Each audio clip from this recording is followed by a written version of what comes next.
Hola, ¿cómo están?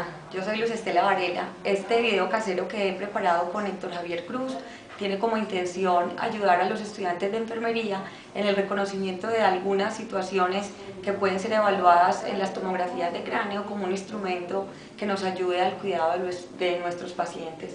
El equipo en el cual evaluamos las tomografías o las placas de rayos X es este aparato que se llama negatoscopio. Lo primero que debemos reconocer ante una placa de rayos X es que el tono de los colores está definido en densidades. Hablamos entonces de densidad de hueso, que corresponde a este color intenso del blanco, luego una densidad del agua, que corresponde a este color oscuro, y la densidad de la sangre, que corresponde a un color un poco más claro, como este gris, y la densidad del aire, que es un negro muy intenso, que corresponde a este color. Es decir, que en radiología no hablamos de color del hueso, sino de densidad del hueso, densidad del aire, densidad del agua, que luego de conocer muchas placas pues nos iremos apropiando de ellos. Ante una tomografía, la posición adecuada de la placa es cuando la tomamos en la mano y podemos mirar las letras como está marcada de una manera derecha. De esta manera la ubicamos en el negatoscopio y siempre nos va a quedar en la parte superior derecha el escanigrama. El escanigrama corresponde a esta imagen que pareciera ser un resumen de todos los cortes que tiene la placa. O sea que en cualquier placa nosotros podemos reconocer de qué es la escanografía o el escanigrama con este resumen.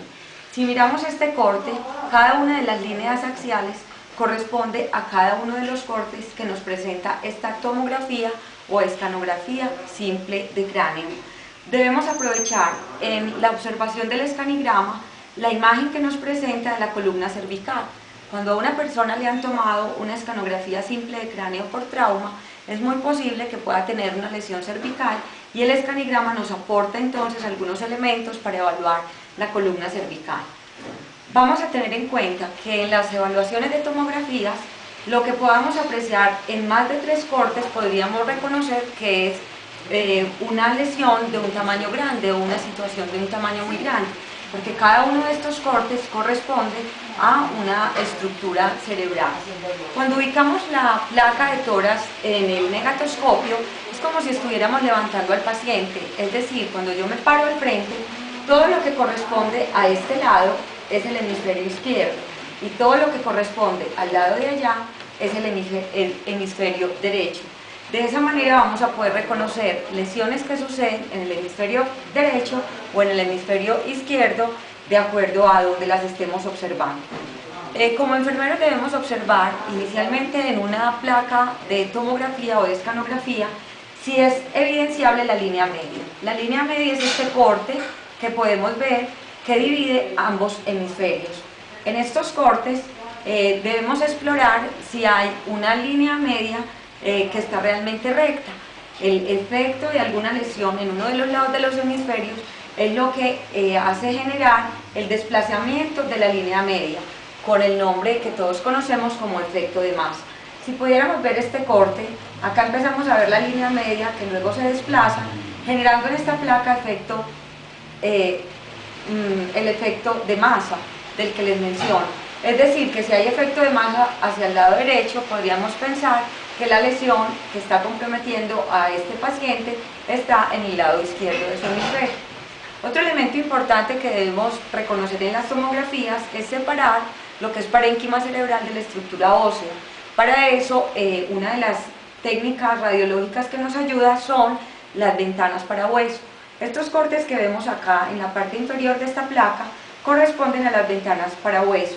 Esta técnica, la persona que realizó la tomografía por sustracción digital ha retirado el parénquima cerebral para que nos quede solamente el hueso y de esta manera podamos evaluar si hay fracturas y en cuál de los hemisferios están las fracturas. Es importante reconocer que las fracturas son distintas a las cisuras. Las cisuras se ven como unas especies, podríamos decir, de estructuras que muestran discontinuidad, pero podemos ver que son simétricas, una para cada lado. Por eso sabemos que son cisuras y no que corresponden a fracturas. Les decía entonces que cuando exploramos una placa de tomografía cerebral debemos reconocer si hay efecto de masa, si hay desplazamiento de esta línea media, que sería lo que nos determina el efecto de masa, si hay presencia de fracturas, que lo veríamos en las ventanas para hueso, y al interior de la estructura cerebral, si podemos ver los ventrículos, la ausencia de ellos o el no poderlos visualizar puede relacionarse con la compresión que genera el edema cerebral, por lo tanto no lo estaríamos viendo. Algo que nos ayuda a reconocer cuáles son los cortes y dónde está la lesión, como principiantes, es ubicarnos en el primer corte que nos muestra el escanigrama. Este primer corte corresponde entonces a este primer corte. Por eso es que acá reconocemos los globos oculares, porque estamos en este primer corte frontal y vamos pasando los senos paranasales, que se ven de un negro intenso por la presencia de aire que encontramos en ellos. De otra manera, los cortes además están numerados para que si queremos reconocer en este corte, por ejemplo, en qué parte del cerebro estamos, miramos el número que tiene el corte y podemos guiarnos por el número que tiene el escanigrama, que correspondería a la lesión. Esta salvedad la hago porque alguien puede pensar que en este corte no hay edema cerebral, pero si miramos bien, este corte corresponde a un corte posterior del encéfalo, prácticamente en la zona occipital, donde no tienen por qué verse ventrículos. Entonces debemos ubicar los ventrículos en los cortes medios que nos muestra la placa para reconocer ahí el edema cerebral. Permítanme cambiar de placa para mirar otro corte con otras imágenes. Esta placa, por ejemplo, no tiene ventanas para hueso. Sin embargo, podemos encontrar unas estructuras donde se muestra la pérdida de continuidad de la bóveda ósea. En esta se puede ver, este es evidenciable. Si tuviéramos unas ventanas para hueso sería muchísimo más claro.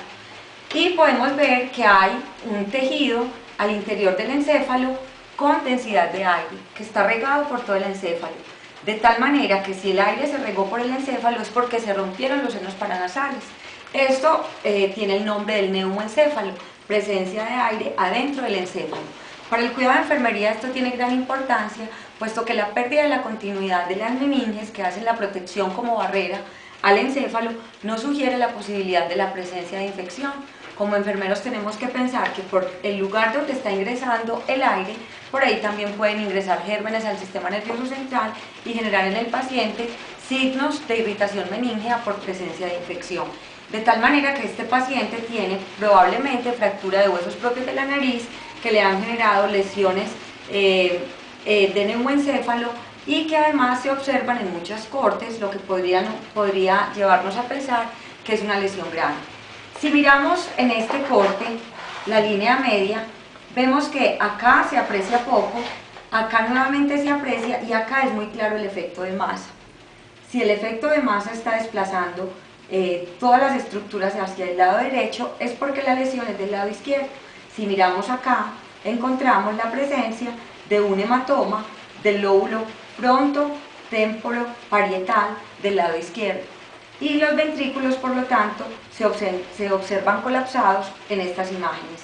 Acá también encontramos signos de colapso ventricular, lo que nos sugiere que este paciente presenta edema cerebral. Acá se ven mucho más colapsados los ventrículos y si vemos en este corte los ventrículos ni siquiera se ven por el gran edema cerebral. Estas imágenes que observamos acá de un negro intenso corresponden entonces a densidad del aire y como están adentro del encéfalo corresponden a un neumoencéfalo que todavía en estos cortes posteriores se pueden ver. Si vemos hacia la parte inferior es mucho más evidente la fractura que presenta este paciente a nivel frontal, que miren que no corresponde al área donde estarían las fisuras. Esta fractura frontal y además la presencia de este hematoma. ¿Por qué sabemos que es hematoma? Porque hay cambio en el color del parénquima cerebral con un color de densidad de sangre.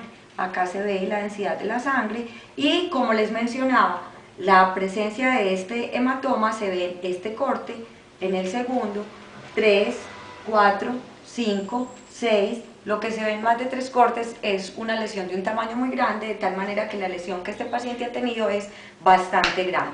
Vamos a cambiar nuevamente de placa para mirar con qué más nos encontramos. Entonces, para retomar, coloco la placa en el negatoscopio y si es un paciente que ha tenido trauma, evalúo en el escanigrama la columna cervical. Luego paso a mirar la línea media, si está centrada o si hay efecto de masa.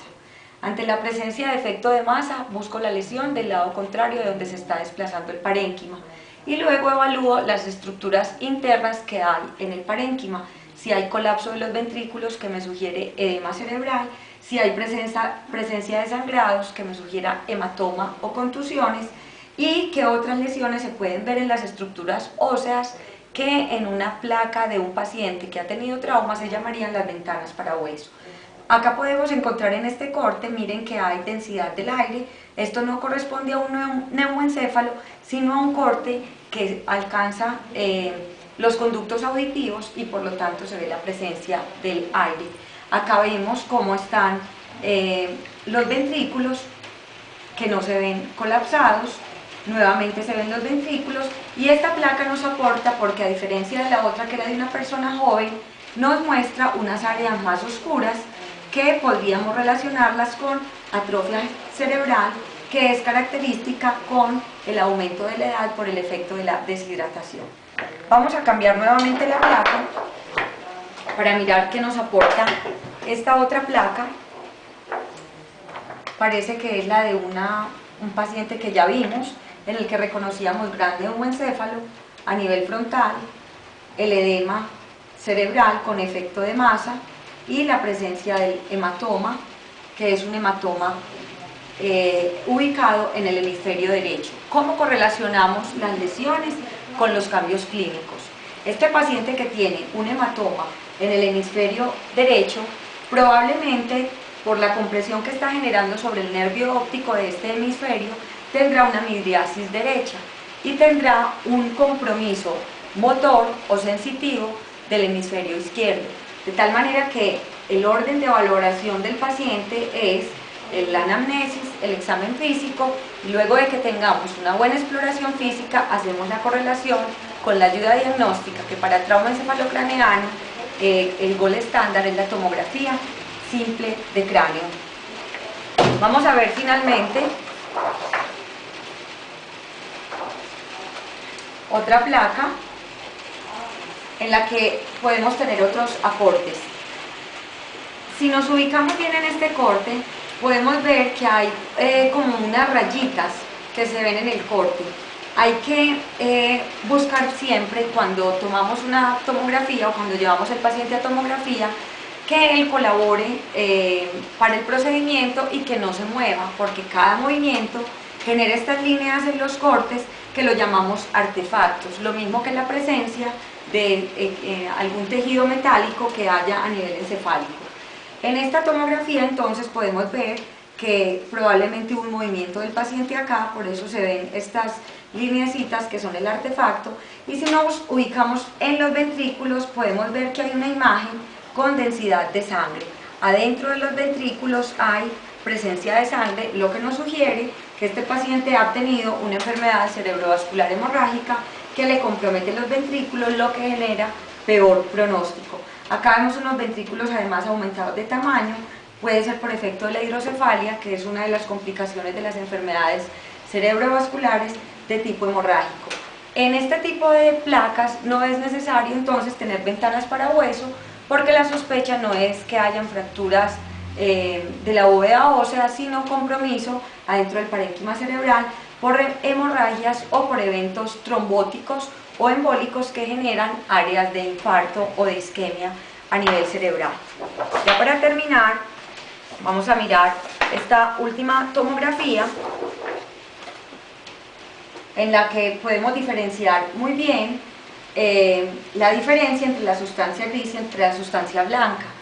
Además, hay unas lesiones bastante grandes que comprometen los ventrículos y que tienen densidad de sangre. Es decir, este paciente ha tenido una gran hemorragia intracerebral con compromiso ventricular y además se observa la hemorragia subaracnoidea a nivel de estos cortes. El hecho de que los ventrículos se vean tan grandes, al contrario de los pacientes con edema cerebral por trauma, puede estar relacionado, como decía inicialmente, con la presencia de hidrocefalia, que es una de las complicaciones de la enfermedad cerebrovascular hemorrágica. Creo que estas pequeñas pautas son un indicio para que los estudiantes de enfermería pues rompan el temor a poner la tomografía cuando hacen la valoración del paciente en los servicios y busquen ayuda de algún clínico que evalúe las situaciones para que la tomografía de cráneo sea una ayuda en el cuidado de enfermería de los pacientes a los que nosotros atendemos día a día. Agradezco pues a Héctor Javier Cruz el haber compartido conmigo este espacio para la filmación de este video casero para estudiantes de enfermería. Muchas gracias. Chao.